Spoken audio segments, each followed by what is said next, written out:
Hey guys, it's Caroline from Chaos Theory, and here's another fact or fiction. Today we will be talking about Franklin Castle. It is known to be one of the most haunted houses in America, but there's also false stories about Franklin Castle, and I'll dive into those a little bit more during this beautiful time that we will spend together. So, Franklin Castle, first of all, where is it? So, it's in Cleveland, Ohio on Franklin Boulevard, which is the reason why it's called the Franklin Castle. It's actually like a Victorian Gothic house, and it was originally built by the Wolverton brothers, and they lived there from 1861 to 1865.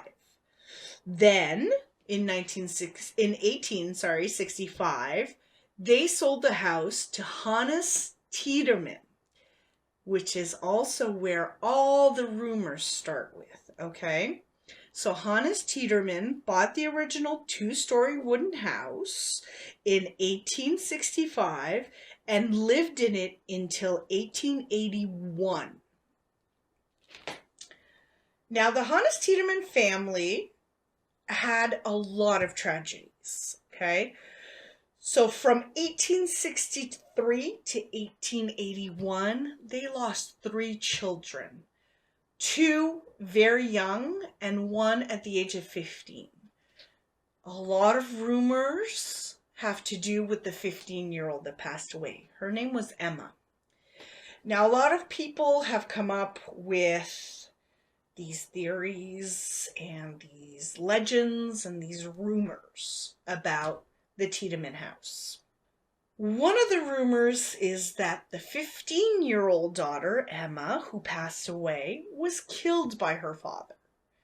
That she was this illegitimate daughter, and that her father killed her. There is no historical records that were ever found that Hannes Tiedemann killed any of his children. In fact, 15-year-old Emma died of complications from diabetes. So it had nothing to do with her father. So like I said, they bought the house, but the house that we see now is not the original house, okay? This new house was built shortly after Emma passed away. And where the house is now, the original house was more in the back part of the lot. So the back part of the new house overlaps with the old house, okay? So the new house was finally built in 1883, ready to move in. So Hannes moved in his family, his wife Louise, and their other children into the new house. Louise died in 1895 from liver conditions. So she had a liver disease, and she passed away in the house. Needless to say, Hannes went through a lot of heartaches and a lot of loss in the original and in the new house. And so in 1896, he decided to sell the house. He had had enough. So he really lived in that house from 1883 to 1896, a year after his wife passed away. He sold it to the Mulhauser family, and they lived in it for a while. And then it went from owner to owner, and from I have the dates here, 1921 to 1965. It served as a German socialist club, okay? Then, after that, a family moved in, and that's where a lot of the rumors started, okay? So this family is called the Romanos. They had 3 children, a girl, a boy, and twin boys. Now, the eldest daughter and the eldest son would come out and say that they had seen a little girl dressed in a Victorian dress walking around the house wanting to play hide and seek with them. Is it true? Is it not true? Is it Emma? Is it somebody else? We don't know.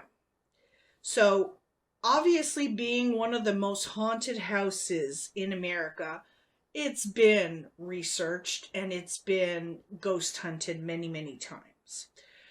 So, I want to take the case of Hans Holzer, who is one of the most famous ghost hunters out there. He's written numerous books. He went to Franklin Castle 3 times to investigate it. And on the 3rd time he was there, he was actually supposed to bring his medium and do this whole thing. Mrs. Romano told him to get out of her house and that he wasn't allowed on the premises anymore. Why? Why, after all this time, wouldn't you want people to explore your house? So on other ghost hunting shows, I've seen the eldest daughter, Dee, and her brother come back to the house and explain what they had seen. And it's always the same thing. It was a young girl dressed in a Victorian dress, and they wanted to play with her. They never got her name, but they would play hide and seek with her. And the daughter would say, oh, we have to, you have to get change. We can't go outside like this. Let's call your mom. And the ghost would always say, no, we can't call my mom and I can't change. What came up also is that during this period in the early 70s, they started doing ghost tours of Franklin Castle. And the kids would be the tour guides. Why? It's a little weird to have your kids do ghost tours. Now, apparently Mrs. Romano was very particular. She wouldn't allow any Ouija boards in the house. She wouldn't let seances happen or anything like that. So a lot of the rumors came up with this Romano family because beforehand, there really wasn't much said about Franklin Castle. After the Romanos left the house, I think they left in 1974, then again it changed, different proprietors, and then this woman in the 1980s, who was a medium, told another side of the story, and she said that Hannes Tiedemann had come to her and that he was a bad man and that he had done bad things. Now, realize that Hannes Tiedemann was a businessman and a banker. So he had made a good chunk of change while coming from Germany to here with his business. So, and a house this big, I mean, this is a 4-story house. It's got, something like 60 windows. It's got 60 rooms, something like that, 20 rooms. Okay, so 4 stories, 20 rooms, and 80 windows. It's a big house, okay, you guys? A lot of the activity is based on the 4th floor. And you'll see I have a plan of the 4th floor. It's a huge ballroom. There's a huge ballroom in there and a little room in the back.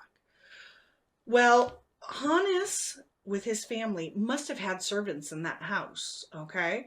There's even this little weird entrance. As soon as you get into the house, if you don't notice it, you'll miss it.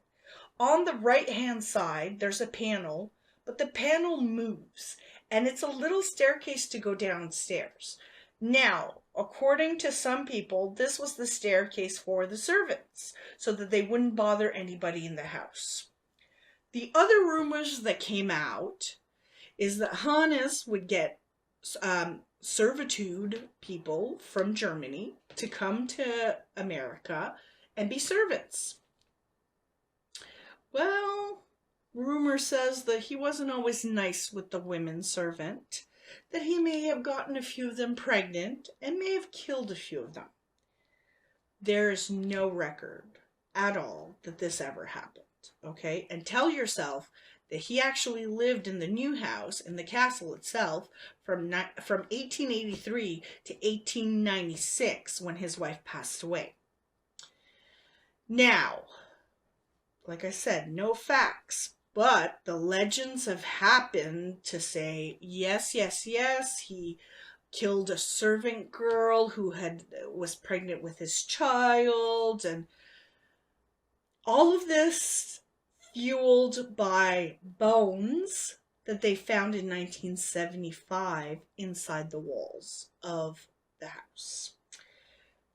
They're human bones, that we know, but they were never able to identify them. Apparently, they were very brittle, so they were probably old.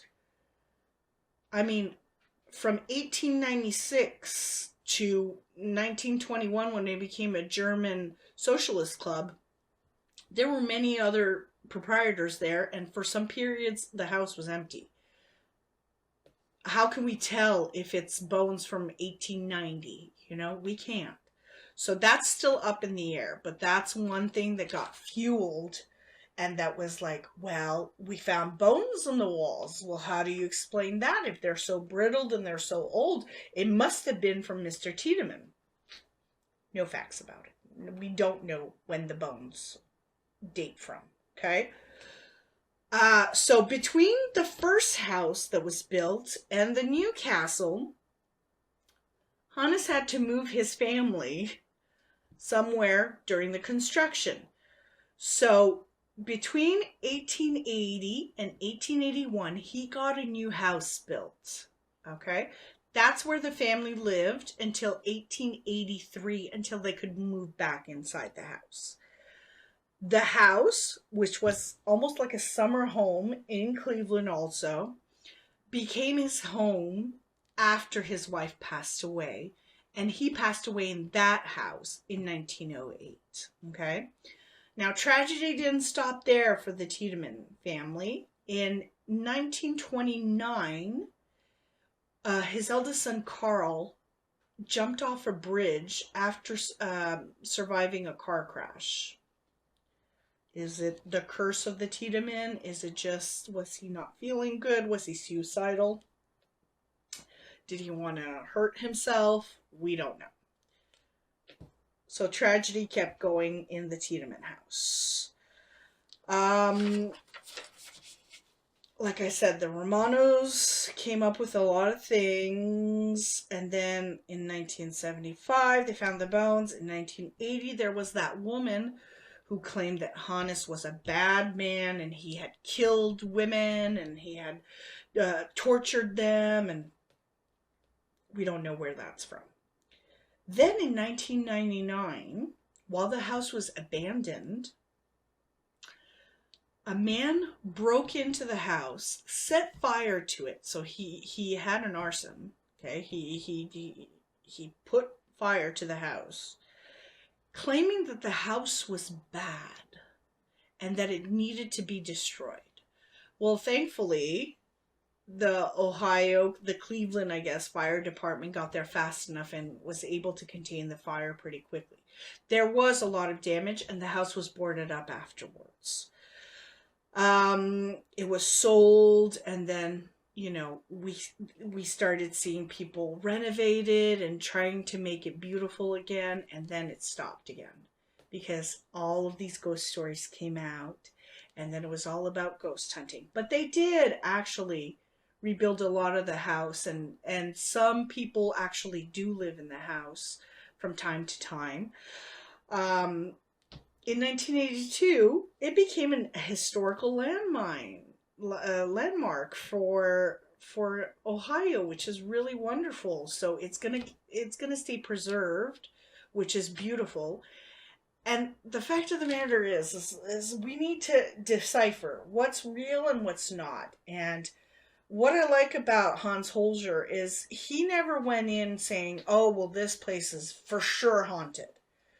But he went there 3 times, really wanting to get to the bottom of this story, wanting to work with Mrs. Romano to make sure that he had the right story. So why was he stopped from telling the real story? Is it because it's not real? Is it because it's all made up? I don't know. I'm leaving that up to you guys to see what you guys think. But definitely look up stories about Franklin Castle. look up story about Hannes Tiedemann and his family. You're going to have seen pictures throughout this whole video about the house and about the family. I'm leaving it up to you guys to decide what you think. You know, I personally think that since there's nothing historical showing and proving any of these allegations against this poor man, I am of the theory that some of this stuff was made up, you know, and that it's easy to blame somebody and to point the finger at somebody calling this person a bad man. But if there's no facts and there's no paperwork to document this, then why are we putting any value in this at all? So I'm leaving this up to you guys to decide what you want to do. Now, I hope you like this video, and don't forget to like and subscribe to our channel, and there will be more fact and fiction videos for sure. And for now, I'm going to say bye, and I hope you guys will come back real soon. Bye.